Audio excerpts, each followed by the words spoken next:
الحمد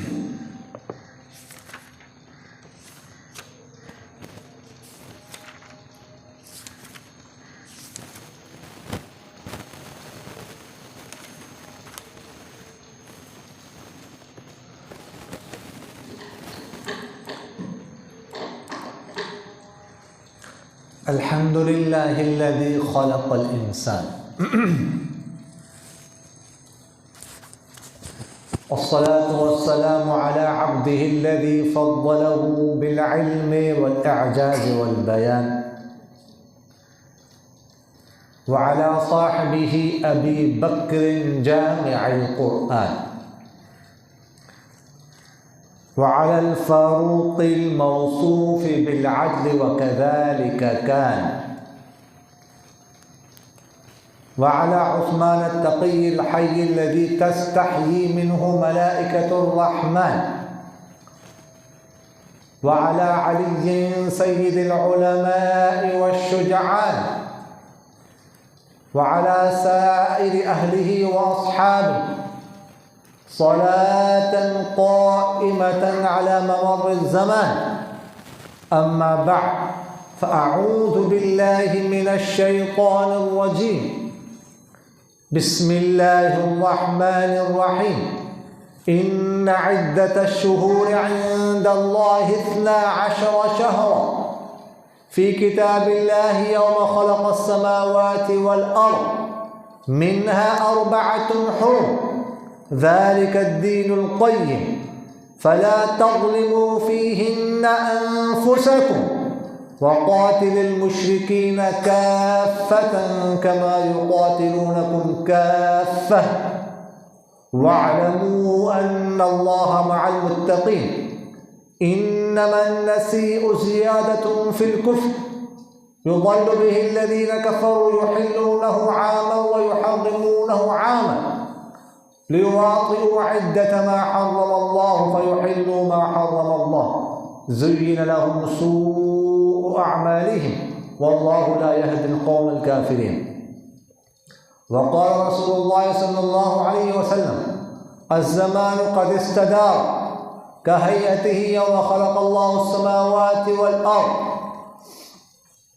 السنة 12 شهرا منها 4 حرم 3 متواليات ذو القعدة وذو الحجة والمحرم ورجب مضر الذي بين جمادى وشعبان أو كما قال عليه الصلاة والسلام صدق الله مولانا العظيم وصدق رسوله النبي الكريم ونحن على ذلك من الشاهدين والشاكرين والحمد لله رب العالمين. عزیزان من، بزرگان محترم، جیسا کہ آپ حضرات کو بخوبی علم ہے کہ رجب کا مبارک مہینہ شروع ہو چکا ہے.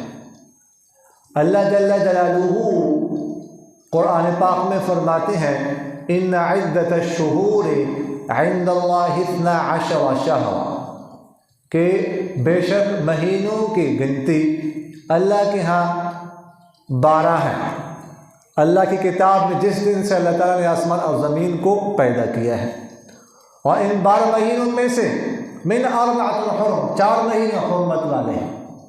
جب سے اللہ جل جلالہ نے اس کائنات کو پیدا کیا ہے تو سال میں مہینوں کی تعداد 12 رکھی ہے، اور یہ جو قمری مہینوں کے نام ہے محرم، صفر، ربیع الاول، ربیع الثانی، جمادی الاولی، جمادی الثانیہ، رجب، شعبان، رمضان، ذوالقعدہ، ذوالحجہ، شوال، ذوالقعدہ، ذوالحج، یہ نام بھی اللہ تعالیٰ نے رکھے ہیں.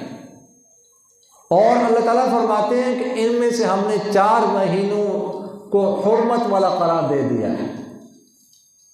تو مہینوں کی تعداد بھی اللہ تعالیٰ کی طرف سے، نام بھی اللہ تعالیٰ کی طرف سے، اور 4 مہینوں کی حرمت بھی اللہ تعالیٰ کی طرف سے.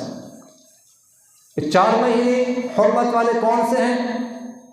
تو 3 مہینے تو پیدل پہ ہیں، ذوالقعدہ، ذوالحجہ، محرم، اور پھر کچھ مہینوں کے گیپ ہے درمیان میں، اور پھر یہ رجب کا مہینہ جو شروع ہو چکا ہے. یہ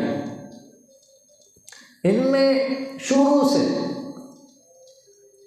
قتل و قتال، قتل و غارت یہ ممنوع تھی، اور شروع سے ان مہینوں کو مبارک سمجھا جاتا تھا، حتیٰ کہ زمانہ جاہلیت کے جو مشرک تھے وہ بھی ان مہینوں کا احترام کرتے تھے، ان مہینوں میں وہ قتل و قتال نہیں کرتے تھے، حالانکہ قتل و قتال، قتل و غارت یہ تو ان کا مشغلہ تھا۔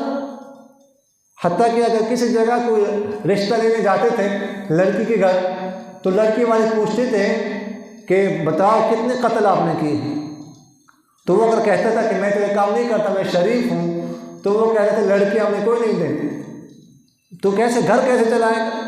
جب تو قتل و غارت نہیں کر سکتا، تو ڈاکے نہیں ڈال سکتا، تو آپ کی معیشت کیسے چلے گی؟ معیشت تو چلنی ہی سی پڑتی۔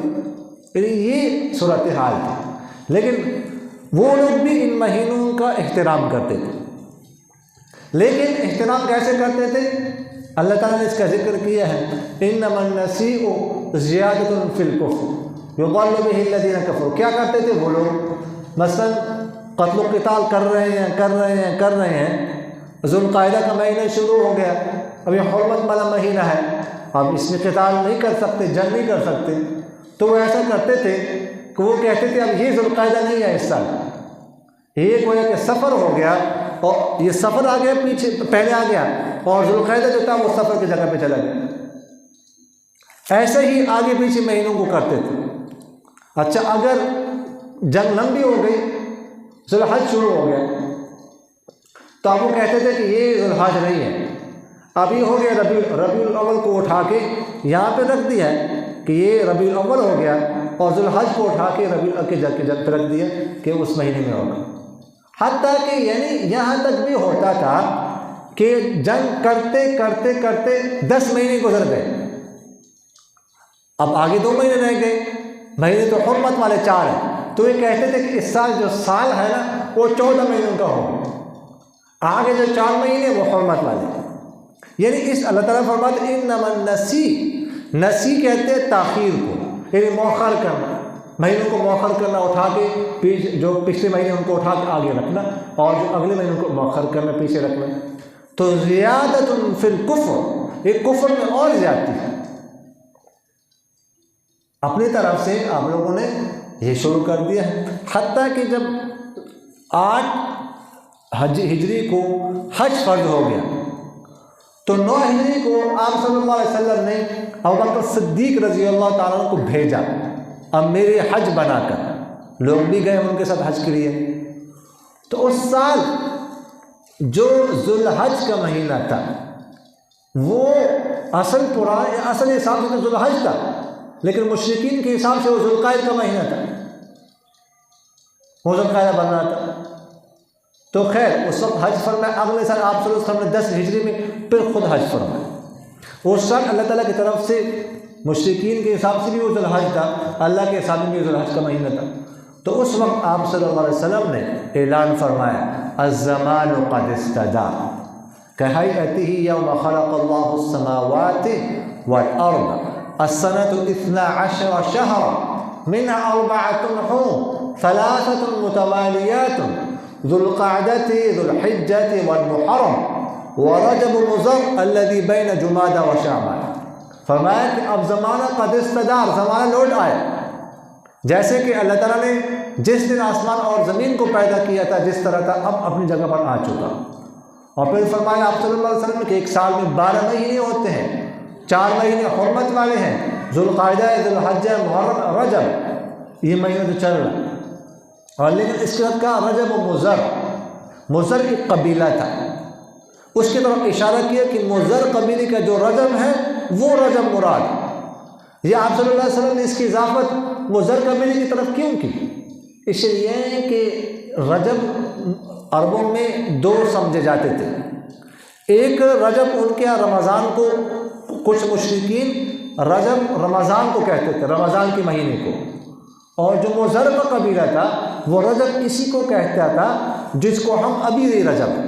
تو آپ صلی اللہ علیہ وسلم نے وضاحت سے کہا وہ رجب مضر قبیلے کا رجب، یعنی جن کو باقی مشرکین رجب سمجھتے ہیں وہ نہیں، وہ تو رمضان کا مہینہ ہے، یہ رجب۔ اور وضاحت فرمائی کہ وہ رجب کا مہینہ جو جمادی الثانیہ اور شعبان کے درمیان، بین جمادہ و شعبان، تو وضاحت فرمائے کہ یہ بھی حرمت کا مہینہ ہے۔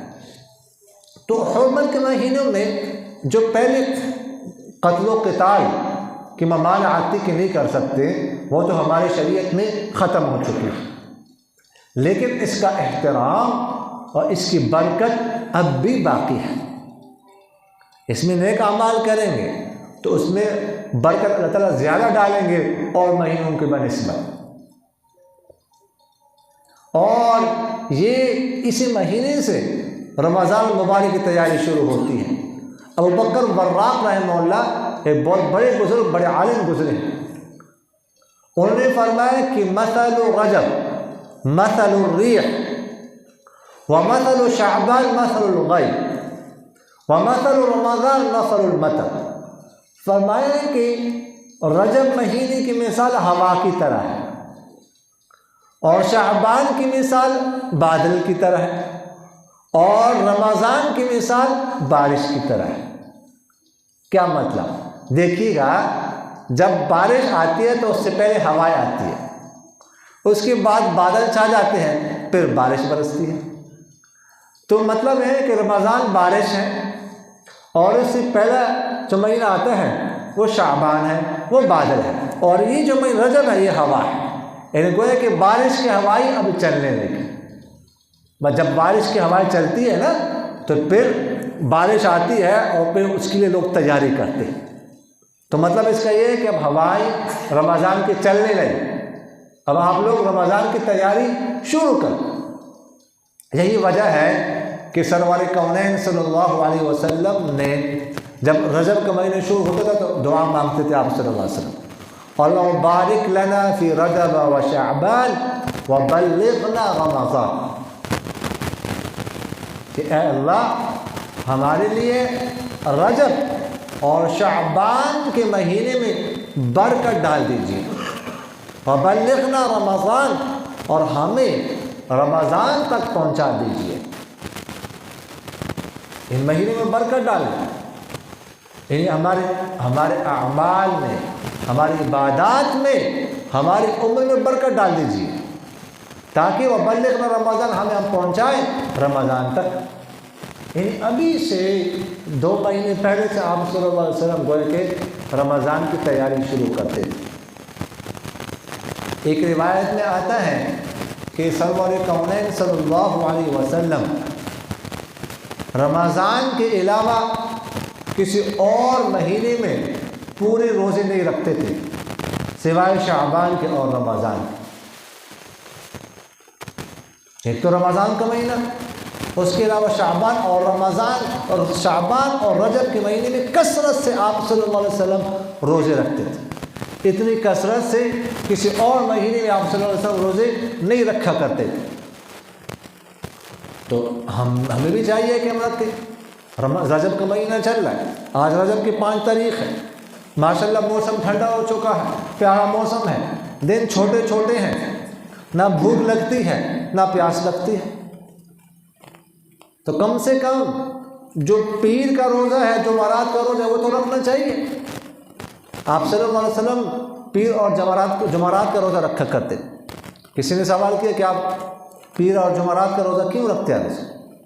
تو آپ صلی اللہ علیہ وسلم نے فرمایا کہ پیر کو اور جمعرات کو اعمال پیش کیے جاتے ہیں اللہ کے سامنے۔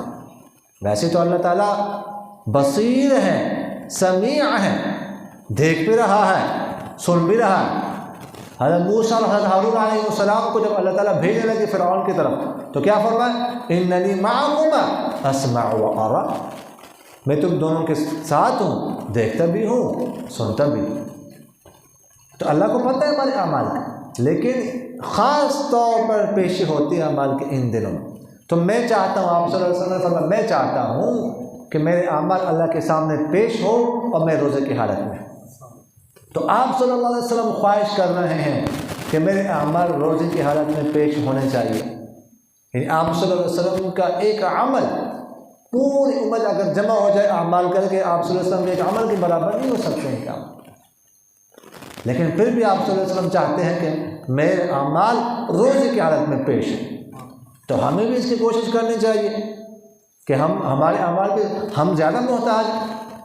اللہ تعالیٰ نے تو آپ صلی اللہ علیہ وسلم کو فرما دیا کہ ما تقدم من ذنبی وما تأخر، آپ کے پچھلے اور اگلی گناہ اللہ تعالیٰ نے معاف فرما دی، لیکن ہمارے ساتھ تو یہ وعدہ نہیں ہے، تو ہمیں تو زیادہ اپنے اعمال کی فکر کرنی چاہیے۔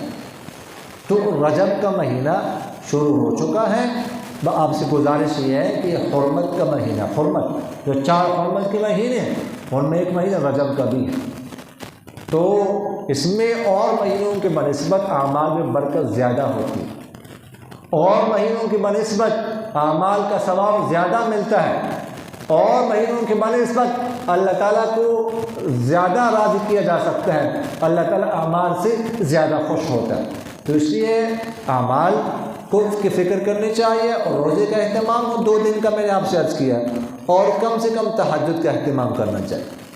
دیکھیے گا آج کل جو وقت داخل ہوتا ہے فیصل آباد میں وہ 5:40 پہ 39:40 تک پہنچ چکا ہے، تو اگر بندہ 10 بجے بھی سو جائے نا، 5 بجے بھی اٹھ جائے تو 7 گھنٹے نیند پوری ہو جائے، تو کتنی نیند کریں؟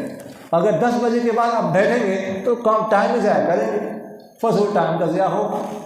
10 بجے زیادہ سے زیادہ ٹائم، اور 9 بجے سو جائے، نیند پوری ہو جائے گی، اٹھ کے تہجد کر لیں، اللہ سے دعا مانگے، پھر فجر کی تیاری کریں۔ اللہ تعالیٰ مجھے اور آپ حضرات کو ان باتوں پر عمل کرنے کی توفیق نصیب کرے۔